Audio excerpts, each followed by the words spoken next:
Most Nigerians abroad who lose money on property do not lose it because they were careless.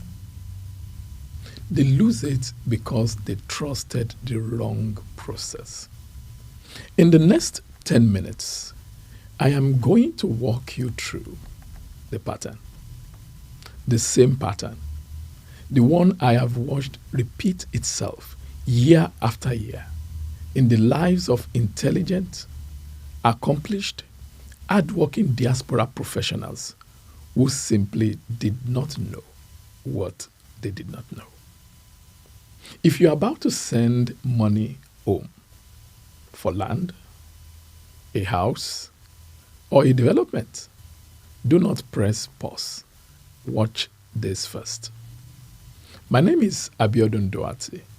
I am a Nigerian legal practitioner and a licensed Australian realtor with more than 20 years of experience across both sides of the property conversation. I wrote the book Diaspora Property Formula. I built locations called Nigeria, and I run the Diaspora Property Academy, where I teach professionals exactly how to invest in Nigeria property without getting hurt. Everything I am about to share is based on real cases. The names change. The story almost never does. Here is the uncomfortable truth.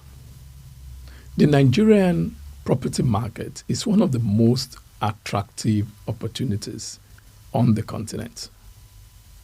Lagos alone has produced more property millionaires in the last 15 years than almost any other African city. But the same market has also separated more diaspora families from their savings than almost any other asset class. Not because Nigerian property is uniquely dangerous, but because the process most diaspora buyers use is uniquely broken. You are in London, Toronto, or Sydney, or Maryland. You are working long hours. You want to have a piece of home.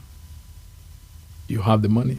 When you live abroad, you outsource your eyes, your ears, and your judgment to whoever is standing on Nigerian soil. That person becomes your proxy, a cousin, a close friend, a developer's marketing rep, an estate agent your friend recommended. The problem is not that they are dishonest. In fact, many of them are not. The problem is that trust is not a substitute for verification. You can love your brother completely, and your brother can still hand you a fraudulent title because nobody trained him to spot it. The fix is not to stop trusting people. The fix is to separate the relationship from the process. A relative can help, but a relative cannot replace due process. Failure point number 2. The wrong document is treated as ownership. The single most common loss I see is buyers who paid for land believing they had ownership. In fact, they had a receipt. A receipt is not a title. A receipt confirms a payment. A title confirms ownership. I have seen diaspora buyers proudly display allocation letters, payment receipts, contracts of sale, agreements, even survey plans, all framed on the wall, all worthless as proof of ownership. The documents that actually prove ownership in Nigeria are specific. There is the certificate of occupancy. There is the governor's consent on a resale. There is the registered deed of assignment. There is the survey plan that has been ratified, not just drawn. There is accession documents. There are gazettes that show where the land was previously acquired by the government. If your seller cannot produce these on demand, you do not own anything. You have a story. I will break down the full 7-document checklist in the next video on this channel. The next failure point is family politics dressed as opportunity. This one is painful in Nigeria. Family land is one of the most common sources of legal disputes. A relative tells you the land has been in the family for generations and offers you a plot at a discount because, well, we are family. Then 5 years later, when you try to build, 3 other relatives suddenly show up claiming the same plot was promised to them by their late grandfather. This is not rare. This is routine. And the cost is not only the money you sent. It is the family relationship that now sits in a Lagos High Court for the next decade. You see, the fix here is to simply say, add to do. Family land needs the same document standard as commercial land. If your relative cannot produce a deed of assignment and a clear chain of title, treat it as a gift, not an investment. The speed trap. Almost every scammed diaspora buyer I have ever advised has one line in common in their story. They say, the agent told me I needed to pay quickly or someone else would take it. That sentence is a red flag.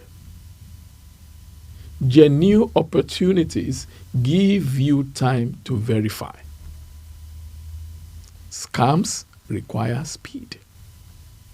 The pressure to pay before you have a chance to do proper due diligence is the single clearest warning sign that something is wrong.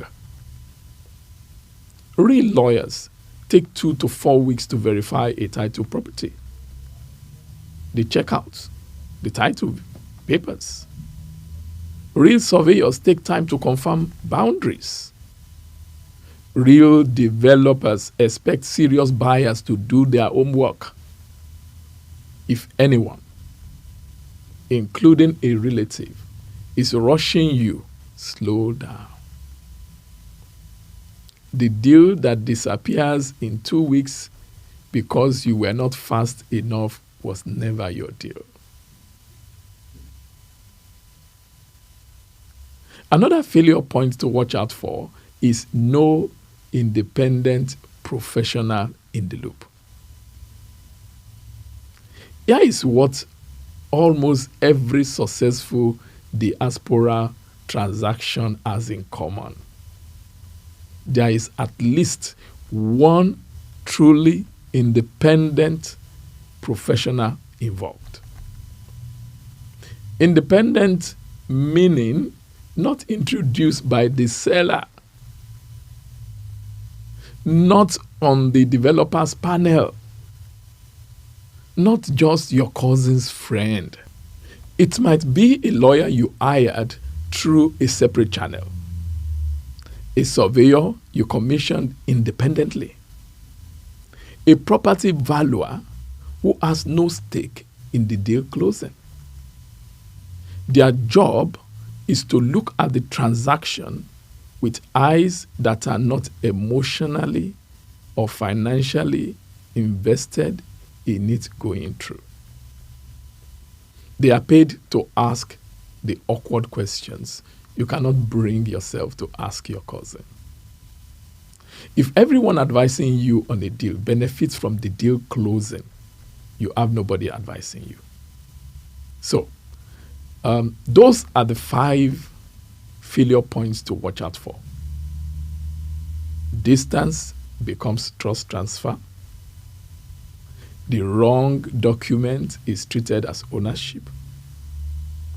Family politics are dressed as opportunity. The speed trap, and no independent professional in the loop. Almost every diaspora property loss I have ever investigated sits inside one or more of these 5 failure points. If you are at any stage of considering a Nigerian property purchase, do these 3 things this week. 1. Write down every person involved in the deal so far. Next to each name, write whether they benefit financially from the deal closing. Anyone who does cannot be your independent check. 2. Ask your seller in writing for the full list of title documents, not promises, not photographs of seals, the actual documents. Their willingness or refusal to produce them is your first signal. 3. Slow the clock down. Tell whoever is pressuring you that you have a process and you intend to follow it. If the deal cannot survive a 4-week verification window, the deal was never real. I have built a 12-point diaspora property checklist that walks you through exactly what to verify before any Nigerian property purchase. It is the same checklist my students use inside the Diaspora Property Academy. You can download it for free at diasporapropertyformula.com/checklist. The link is in the description below.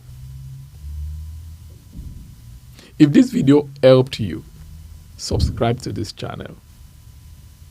Every week, I publish a new lesson on Nigerian property due diligence, legal verification, diaspora property wealth building,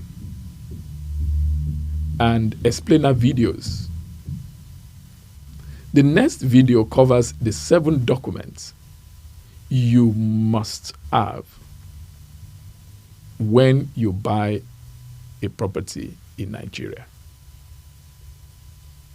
Remember, success in property is not by luck.